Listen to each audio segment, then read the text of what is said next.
Hey, welcome to the Summit Host Hangout podcast, where you'll learn how to host a high converting virtual summit that leads to your biggest signature offer launch yet. I'm your host, Krista from Summit in a Box, and I have a special guest on the podcast today who I am truly so excited to share with you. When I hosted Sell with a Summit B2C edition earlier this year, we had someone inquire about sponsoring who I wasn't familiar with. So I started poking around his website to make sure I liked what I saw, and I found an approach to email marketing that I truly think we need more of in this space. So on today's episode, we're going to talk about email marketing overall, rather than specifically for summits, but you're going to find that what you will learn will carry over into every email you write moving forward. So before I get ahead of myself here, let me introduce you to our guest. He is a marketing strategist who specializes in unconventional email marketing approaches that dramatically increase conversion rates. He has just this refreshingly honest approach that I think you're going to love to email marketing. He challenges the norm in our industry by treating email as its own unique medium and not just like another social channel or sales call or anything like that. And he is passionate about showing entrepreneurs how they are leaving money on the table with conventional email strategies. And I'm excited to dive into his unique perspective today. So without further ado, let's dive in and talk with Fola of Icon Media. Welcome. I'm so excited to have you here. Hi, Krista. Thank you for that amazing intro. I'm glad to be here. Yeah, this is going to be so good. Before we dive into the actual interview, can you just tell people a little bit about your business and what you do, I guess, on a day-to-day basis? All right. So my name is Fola. So that's Fola. I like to say like Fila, the brand, but with an O. So I run Icon Media, which is an email marketing and website development agency. But I'm really more passionate about the email marketing side of things. But I actually got my starts in web design and web development, and that's kind of how I began, very technical. So I created a software for educational institutions, and I tried to sell it to them. That's when I discovered I did not know anything about marketing and sales and all of that. So that threw me down the rabbit hole of, okay, how do I actually get customers? And over the years, what I have learned has morphed, and I've gotten better at selling and marketing, and eventually up until the point where I started my own marketing agency, and that's what Icon Media does. So we help business owners really of any kind, provided you sell something that improves the lives of others, to write emails and plan around email marketing that is effective and enjoyable. That's both fun for you as the business owner, but also very fun for your readers to read and buy from. So that's what I do. I love that. I love your little piece in there. Like, as long as you help other people and make their life better, like it's always refreshing to hear that some people pay attention to that. So I think that's great. And something that I am just kind of obsessed with what you do is actually the way you explain email marketing as, and I quote, a crossbreed of social media and phone selling with a mix of stand-up comedy and regular conversation. And I just have to hear about what that came from, like where that came from. How did you put those pieces together? So the issue with email marketing and the big misconception is that people try to take it for what it isn't. So some people see it's kind of like a sales call where you have to handle all the objections and you have to pitch and you have to be in control and you have to use all these clauses, and that's not really what it is. I mean, there's some element of that because you are still selling, but it isn't really what it is. Now, what a lot of people don't do is stand-up comedy, which I think is a very, very good inspiration for how to write great emails, because the best stand-up comedies, what are they? It is being conversational, then surprising your audience with something they weren't thinking, allowing them to enjoy the moment, which is what your email should do, right? And just being a great conversationalist, being able to talk to people, I think is a large part of what email is. So if I'm to boil down my email marketing strategy, it will be that it is basically a means of conversation with your lists on a day-to-day basis. That's why a lot of my strategies are built around the relationship side of things, because if that is done, then the sales take care of themselves. So a lot of people try to do that on social media, and it can work. I'm not saying it never works, but there are a lot of problems with that, which you could get into if you want to. But email is just like the perfect medium that takes the social media and stand-up comedy and the part of phone selling that is relevant and being a great conversationalist and brings it all together such that your emails, people read them, enjoy them, right? But don't feel like you are pressuring them into a sale. And at the same time, they are willing to buy from you. So it's not just like you're giving value and nobody's buying. Because of how the emails are structured and how they are written, people are more interested in reading, but also in buying from you. So that's basically the idea behind my approach to emails. I love that. And I love how you talk about like the way we're seeing our email list with that like relational concept. And you have this idea of treating your email list as your wife to generate maximum sales. Could you unpack what you mean by that? All right. So with every kind of selling, and I believe I tell a story often that if you want to buy something from somebody, and let's say you would love to buy some cookies, all things being equal, quality, price, all of that's being equal, are you likely to buy from a neighbor that you have known for 20 years? Or are you more likely to buy from someone that cold called you? Right? The truth is, you buy from your neighbor because there's already that relationship there.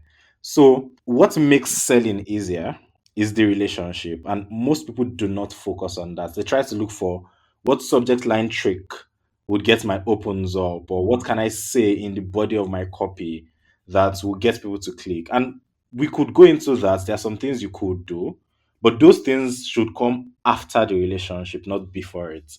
So the whole concept of treating your email list like your wife is that you need to have respect for your list, just like you would have for someone you're in a relationship with. And the same way you treat someone you're in a relationship with, well, with a few with a few exemptions, should be the way you treat your list. Because if you can build a strong relationship with them, you'll find out that you don't need to do any high pressure sales tactics or sales pitches or anything you're not comfortable with to sell.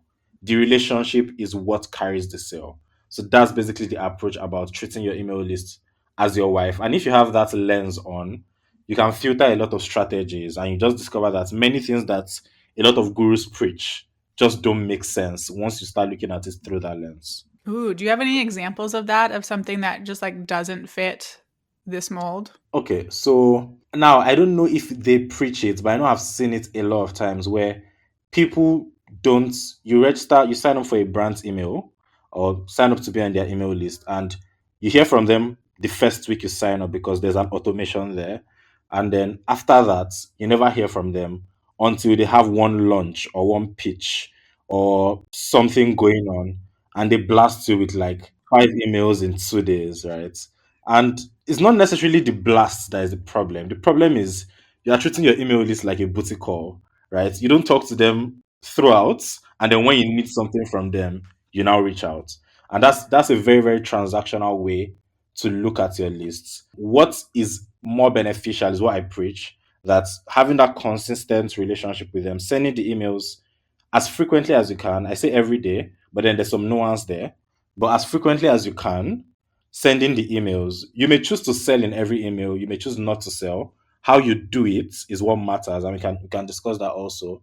But the fact that you are there every day, adding value to them while also selling or before selling is what changes the dynamic of the relationship. Now they see you as a trusted expert, maybe a friend, someone they can count on, rather than someone who is just there for their money. Yes, I love that. And I love the way, I mean, a lot of, I've heard people say email your list every day before, but it's never from this like relational lens that you are looking at it from.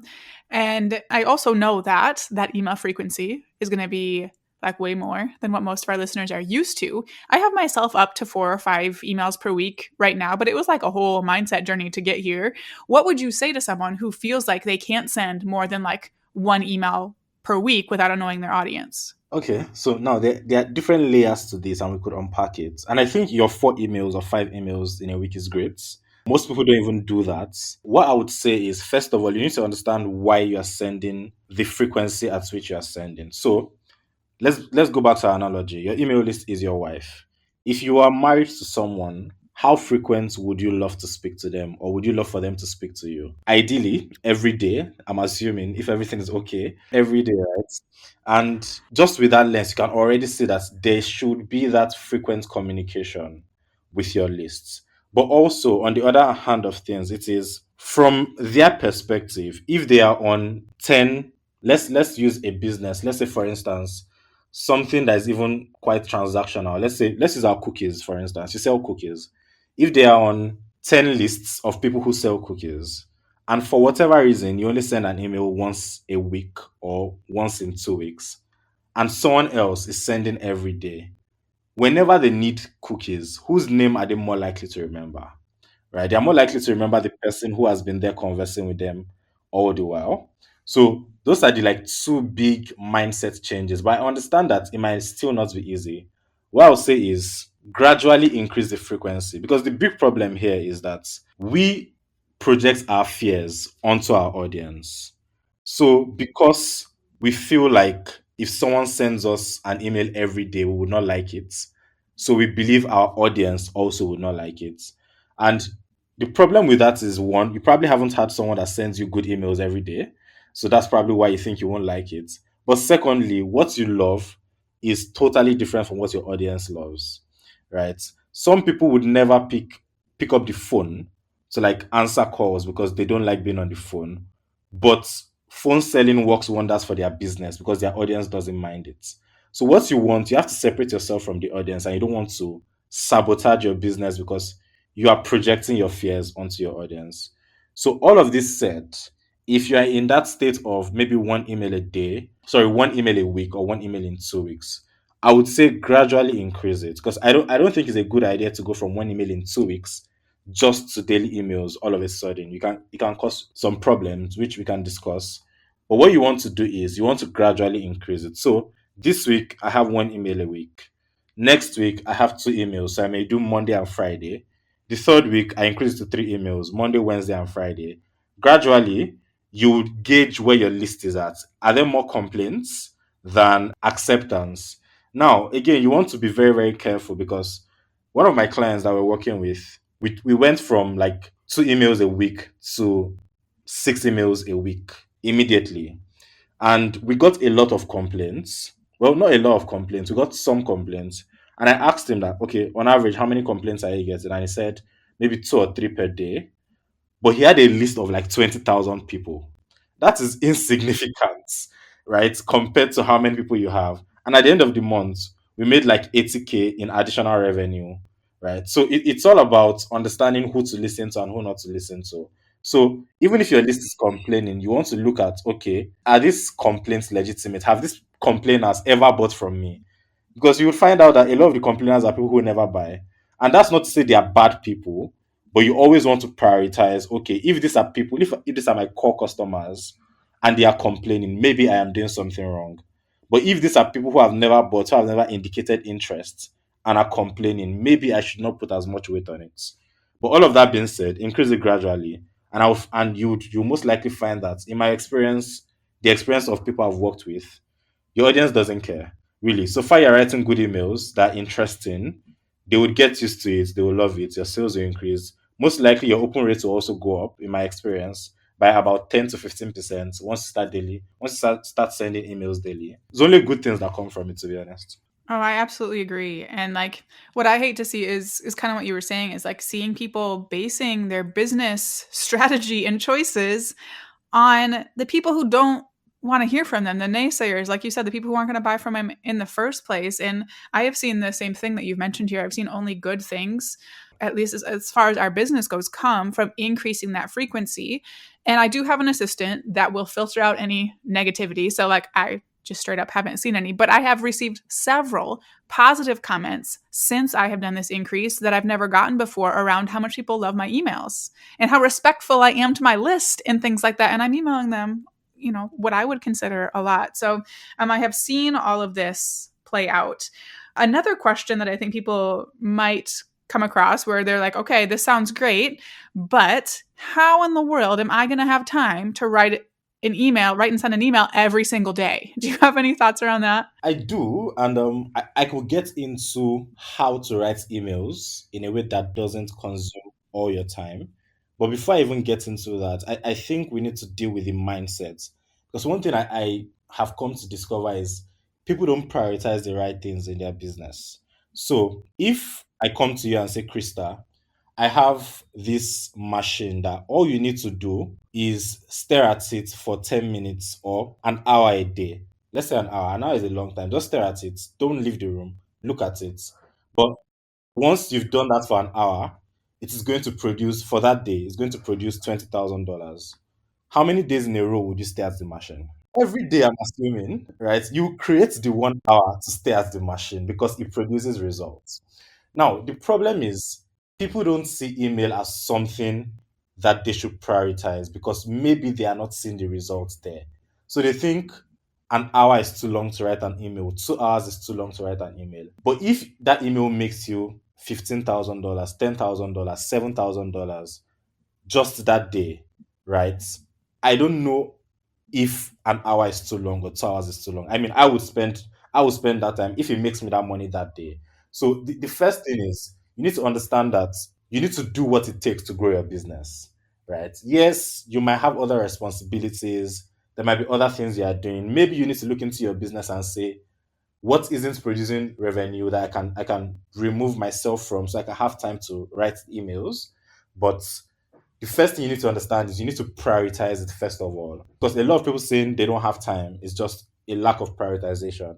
And that's probably why maybe the business is not growing as much as it ought to be growing. So that's the first thing I would say. Now, the second thing I would say now, all that's being said, if you really don't have time, now there's a simple way to write emails that you doesn't take a lot of time.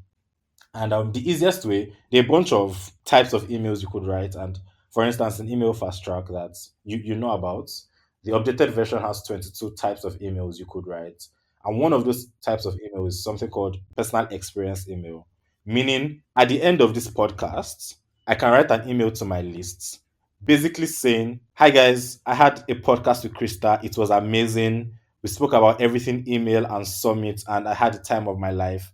One of the things I learned was how Krista went from one email a week to 4 emails a week, and her business has grown better than before. That's just affirming why increasing email frequency is the way to go. If you want to learn more about my methodologies of writing email, click the link below and check out this product." That is an email, and I did that in 1 minute, right? But that is a personal experience email, meaning I'm talking from my personal experience and telling my list about that. That is the easiest email I'll say. If you don't have time, this is one of my best emails. Just it doesn't take time because you are talking about something that's already happened to you. So you could dash it out in 5 minutes and you're good to go. I love that. Oh my gosh. Okay, there's so much good stuff to unpack in here. Okay, I am going to put a pin on all my questions about the different email types because you have email fast track, and we will have a link in the show notes where people can go to get that, because if that's just one of the types of emails, oh my gosh, heck yeah, we want to know the other ones.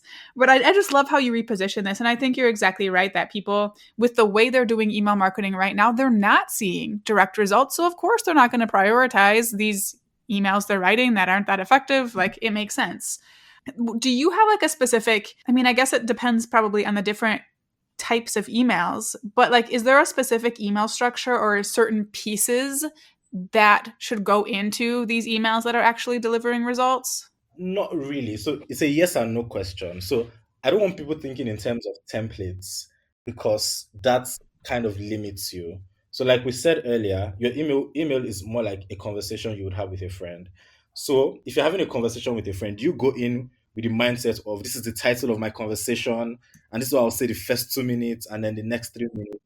You don't, right? You just freestyle it and hopefully it goes well. But yeah, there are some structures you could use, but overall, I would say don't put so much pressure on yourself. Just be free, be very human. Some of the best emails I've written were just stream of consciousness, just talking like I would talk to a friend. But that being said, a structure I love very, very much is your subject line, which can be anything that piques the curiosity of your audience. That's typically what I like to use as subject lines. Anything that piques the curiosity of your audience. Then I start with a story. So I'm a very, very big person on story. And people try to complicate story. They try to use like a 7 story arc or whatever. I don't know what that means. But a story is just a narration of events. Now, different types of stories, you could tell different types of stories. So personal experience is one story you can tell. Another story you could tell is something that happened to someone else. So not your own experience, but an experience that someone else had. So a good example of that is, I believe I wrote it in an email that I spoke to a prospect, I think 2023, and this person had, I think, 180,000 Instagram followers, and their business was thriving. But all of a sudden, they got hacked. Their business went down that same day, and they couldn't revive the business. That was the end, right? Just because their business was built solely on social media. Now, there's a lot going on in that story, but it is a narration of someone else's experience. So what I like to do is subject line, a story, then an offer. Now, in between your story and your offer, there's usually a bridge, a link, but that link can be one line, it can be one paragraph. It all depends on the context. But this is like the simplest structure you can follow for most types of emails. Now, the second structure you could follow is a list. And maybe a list is easier for some people just because it's easier to follow. But for example, if you sell cookies, you could say 10 reasons why I believe even Santa Claus would pause spreading gifts to eat my cookies, whatever that means. And you list 10 reasons. One, your cookies is maybe gluten free, so Santa won't get fat on his journey to delivering gifts. Number two, maybe you deliver it overnight, so it's still fresh and hot for Santa and his elves to eat before they go out. Number three, maybe you have different flavors that you are sure will appeal to everybody in Santa's family, right? Number four. So just create that list. And then after that, if you're interested in my cookies, here's where to find them. Right. So that's an example of a list. Another example of a list would be FAQ, which is just a list of questions you've gotten asked and just put it in order, put your answers. If you want to know more about email marketing or if you want to know more about hosting great summits, check out this product. So those are some email structures you could use. But overall, I think just being conversational is what's important. I love that. And I love how, like, I mean, I've been on your email list a while now. I love reading your emails and I love how like low key you are with those offers. It's not like you have, people are scrolling and scrolling through all the information in the offers and it feels like a sales page in an email. It's like, I just read this thing that has me inspired or like questioning what I'm doing or wanting to be better.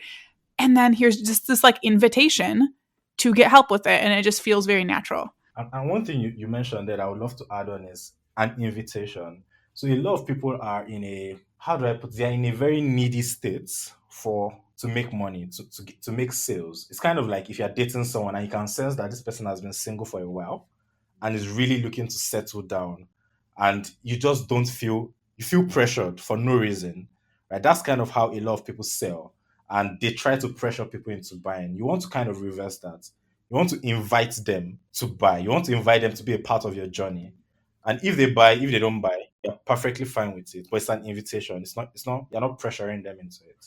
Yeah, I love that. Oh my goodness. I feel like there are just so many like little reframes you've done throughout this episode that make email feel more valuable and easier and less scary and like all of the things we want from email. And I think it's, I don't know, I just love how you're able to do that because I think when the typical person would just see your strategy at face value, you're sending emails every day, they're going to be like, but when we get to hear you talk about it and get all those reframes, it's like, well, of course we're going to send emails every day, like what else would we do?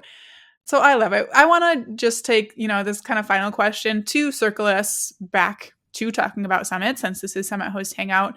For our audience of online business owners who host summits, what comes to mind, I guess, when I ask how can they leverage email marketing specifically in the context of promoting their events? Okay, so promoting your events. Now, just a little thing before I answer the question. No matter what you are selling, it's pretty much the same thing, right? What's the general idea of an email that will sell a product is the same general idea of an email that will sell a summit or an event or a service. It's generally the same thing. Now, there's some nuance, but at the base, if you have the idea that your email list is your wife, going into that, everything kind of built upon itself. So for Summit specifically, if you want to get into tactics, there are a few things I think you could do. So for instance, driving registrations.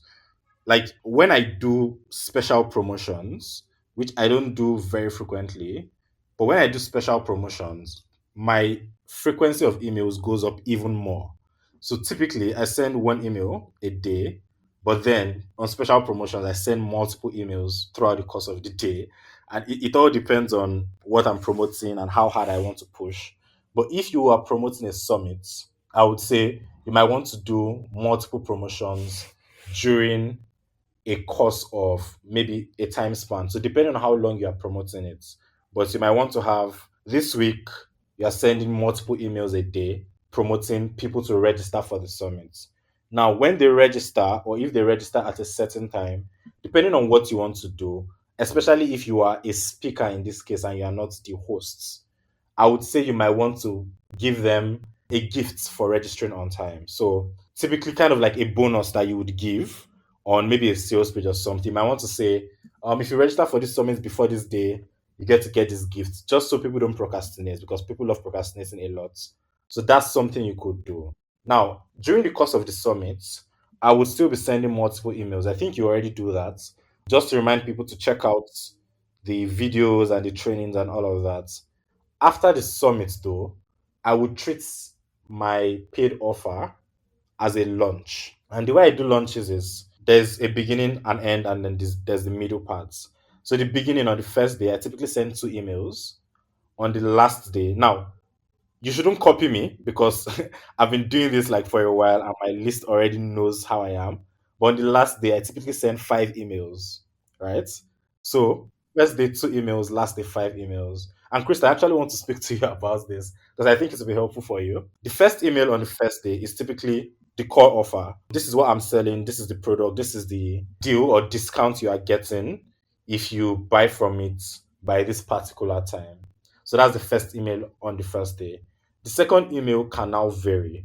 You might want to lead in with a testimonial of someone who has used the product or someone or something you learned from the summit that has been helpful, or maybe a story from one of the speakers on if they've generated a particular amount in revenue. You might want to lead with that on that first day to kind of start with a bang for the second email. Then on the last day, the 5 emails. First email is a reminder that the discount expires that day. The second email can also be a reflection of the first day, which is a testimonial. The third email, I love putting FAQs on the last day because FAQs are like the perfect objection handling emails. They just go through every single thing your audience is thinking and say, if you're thinking this, this is the answer. If you're thinking this, this is the answer.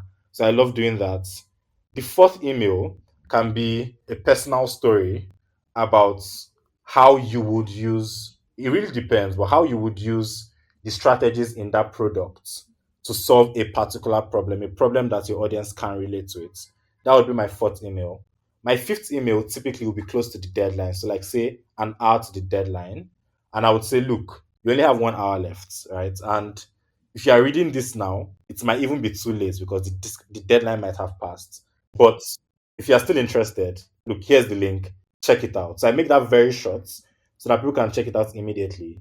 But in the PS, I add like 20 bullet points of everything they would learn from the products. Just to that one is a more sales heavy email than most of my other emails. But it helps us end the promotion with like a very, very strong kick. So that's the first and the last day of the promotion. So just to remind the listeners what we're talking about. We're talking about after the summit, if you are promoting the paid offer, this is kind of how I'll structure it. The first and the last day, the middle of your promotion. So if you're doing a 5 day promotion or a 7 day promotion, typically I would send 2 emails a day, one in the morning, one in the evening, depending on what I'm selling. If I'm trying to be very light, I might send 1 email. If I'm trying to be very heavy in the promotion, I will send 3 emails. But typically, it's 2 emails a day, one in the morning, one in the evening. And that can now be anything. It can be any type of email we've spoken about. It can be personal experience, it can be testimonial, it can be personality based. So, for example, the example I gave of selling cookies, where I used Santa Claus to explain that, that's a very, very personality based email. So instead of saying, here's why you would love my email, we are using something that makes it more fun and interesting. Instead of saying, here's why you would love my cookies, we're using something that is more fun and interesting and saying, here's why Santa Claus would love my cookies. So that's the personality based email. So you could use that. So there are a bunch of other emails like in email fast track types that you could use in between your first and your last day. But that's typically how I would structure the paid offer afterwards. Now, on top of all of this, we could talk about automations you could set up. But if you want us to go into that, we can go into that. But this is kind of my headspace around using emails and summits. Oh my gosh. I love this. And again, you're going to be pushing people's limits with how many emails they've sent before, but I think it's a good thing. The most cart close emails I've ever sent was 3. Yeah. But now next time I'll try to use this as a little push, and we'll see what we can do. But this is so great, and thank you so much for being willing to break all of that down so step by step, telling us, the exact kinds of emails to be sending. And I do think people, after a summit, they're afraid to be sending that many emails, like, oh, I just emailed them through the summit, blah blah blah. But like we've been saying, it's an invitation to help them, right? Like, we're all here to help people do something, and like, if they're gonna complain, well, are they supposed to be there? So, man, I am so grateful that you broke all of this down for us. This has been 35 minutes of pure gold. If you had to sum it up into one thing, do you have a biggest takeaway you would like listeners to get from what we talked about? Biggest takeaway, I can't really point to one thing, but what I would say is one, or if I'm to sum it up in a few takeaways, I would say you want to be not needy. I think that's the very, very first thing. A lot of people are needy in terms of they need the sale or they need positive reinforcement from their lists. And you might not always get that, right? That's why they're afraid to send more emails because they feel they'll get negativity. And it's likely going to come, but not from the people you want. So that's good. Now, to counteract that first point I made, secondly, you want to do what you are comfortable with. So I send 5 emails. I'm not saying you should send 5 emails. You can start with 3 for your first promotion. Then next month you can increase it to 4. The next month you can increase to 5. It all depends on what you are personally comfortable with. But I would say always be pushing your limit. So don't just try to stay in 3 emails. Try to push it. I've gotten 7 emails on one day from someone promoting a product, and I didn't unsubscribe. Right? So it all depends. It's very, very context heavy. It depends on price points. If you're selling something that is $1,000 or $5,000, you're going to send more emails than if you're selling something that is $7. So it all depends. There's some context to it, but do what you're comfortable with, but still be pushing the limits to that. Then all of that, just to end it, and I think this is the most important, you just have to treat your email list like your wife.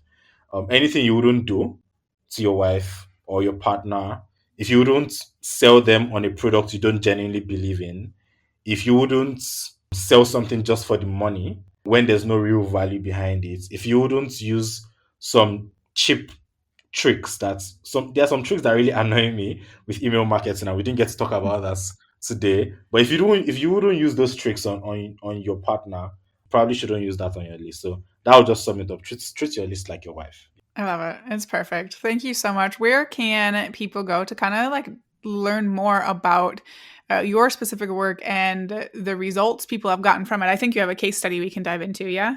Yeah. So you could go to iconmedia.net. Now, icon is IKON media.net/57K case study. So there's hyphens in between each word. So 57K, then case study. So there's hyphen in between case and study, in between 57K and case. I believe the link will be somewhere, but you could check it out. It's a case study of how we worked with the clients, the changes we made to his email strategy, the results. And I should even update that because that case study only contains the revenue results.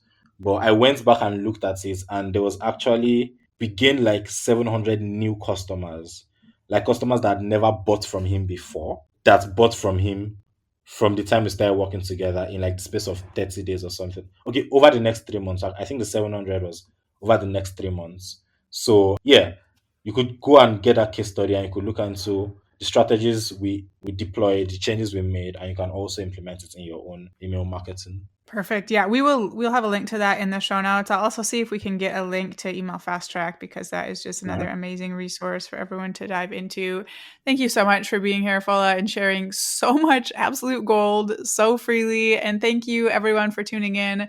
For show notes and resources, head to the link in the episode description wherever you're listening.